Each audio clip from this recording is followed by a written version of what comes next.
అందరికీ నమస్కారం. కొంతమంది జాతీయవాద భావాలు కలిగిన వ్యక్తులు నరేంద్ర మోదీ పాక్ ఆక్రమిత కశ్మీర్ను స్వాధీనం చేసుకోలేదని, పాకిస్తాన్ను 4 ముక్కలు చేయలేదని అసంతృప్తి వ్యక్తం చేస్తూ ఉన్నారు.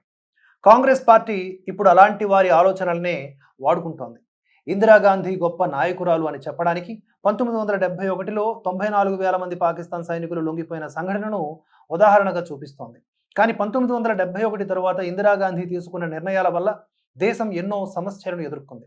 బంగ్లాదేశ్లో షియా సున్నీ వర్గాల మధ్య ఘర్షణలు, తూర్పు పశ్చిమ పాకిస్తాన్ల మధ్య విభేదాలు ఏర్పడ్డాయి. వారిని ఒకరితో ఒకరు పోరాడేలా చేయడం వల్ల 24 గంటలు బంగ్లాదేశ్ ప్రాంతం పాకిస్తాన్ సమస్యలతో నిండిపోయి ఉండేది.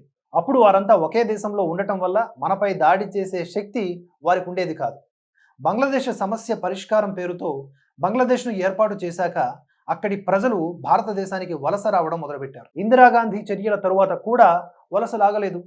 బంగ్లాదేశ్ ఆర్థికంగా అభివృద్ధి చెందితే పాకిస్తాన్ సమస్యలు తగ్గుతాయని మనం ప్రపంచాన్ని నమ్మించాం. కానీ ఇప్పుడు బెంగాల్లో చూస్తే బంగ్లాదేశ్ నుంచి వచ్చినటువంటి వలసదారుల సమస్యలే కనిపిస్తూ ఉన్నాయి. ఆ రోజుల్లో పాకిస్తాన్ నుండి తరిమివేయబడినటువంటి 25,000 నుంచి 2 లక్షల మంది శరణార్థులు వచ్చారు. కానీ తరువాత కోట్లాది మంది బంగ్లాదేశ్ నుంచి భారతదేశానికి వలస వచ్చి ఇక్కడ స్థిరపడ్డారు. వారిలో చాలామందికి దేశభక్తి లేదు. వారికి పాకిస్తాన్ మీద ద్వేషం ఉండేది.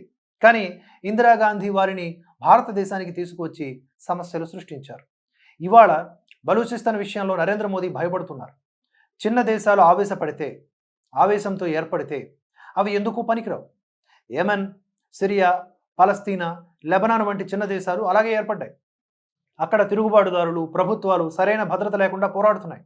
చివరికి తిరుగుబాటుదారుల ఆధిపత్యమే పెరుగుతుంది. ఆర్థికంగా ఎప్పుడు కష్టాలు తప్పవు. ఇప్పుడు బంగ్లాదేశ్ కూడా పొరుగు దేశాలకు సమస్యగా మారింది. బంగ్లాదేశ్ ఏర్పాటు వల్ల ఎవరికీ ప్రయోజనం కలగలేదు.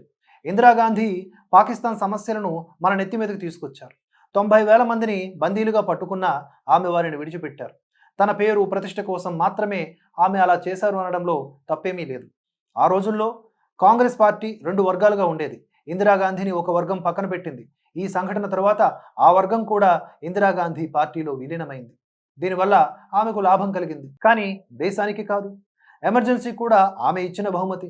ప్రజలకు ఆమె గురించి తెలుసు కాబట్టే ఆమె ఎమర్జెన్సీ విధించాల్సి వచ్చింది. పీఓకేని తిరిగి స్వాధీనం చేసుకున్నారా అంటే లేదు. మరి ఆమె సాధించింది ఏమిటి? వేలాది మంది మన సైనికులు చనిపోయారే. ముజిబుర్ రెహమాన్ను గొప్పవాడు అని చెప్పి అధికారం అప్పగిస్తే ఇప్పుడు అక్కడ ఆయన విగ్రహాలను కూడా తగలబెడుతున్నారు. భారతదేశంలో ఉన్న భారతీయుల్ని కొట్టి చంపుతున్నారు. బంగ్లాదేశ్ ఏర్పాటు వల్ల ఏం ప్రయోజనం కలిగింది? ఇప్పుడు మనం ఇందిరాగాంధీని ఆదర్శంగా తీసుకొని పాకిస్తాన్తో యుద్ధం చేస్తే మరో 45 ఏళ్ల పాటు సమస్యలు తప్పవు. 1971లో ఓటమి చెందిన పాకిస్తాన్ వందల వేల సంవత్సరాలైన భారత్ను నాశనం చేస్తామని ప్రతినబూనింది. అప్పటి నుండి తీవ్రవాదం పెరుగుతూనే ఉంది. ప్రత్యక్ష యుద్ధంలో గెలవలేమని తెలుసుకొని తీవ్రవాద శిబిరాలను కేంద్రాలుగా చేసుకొని దాడులు చేస్తూ ఉన్నారు.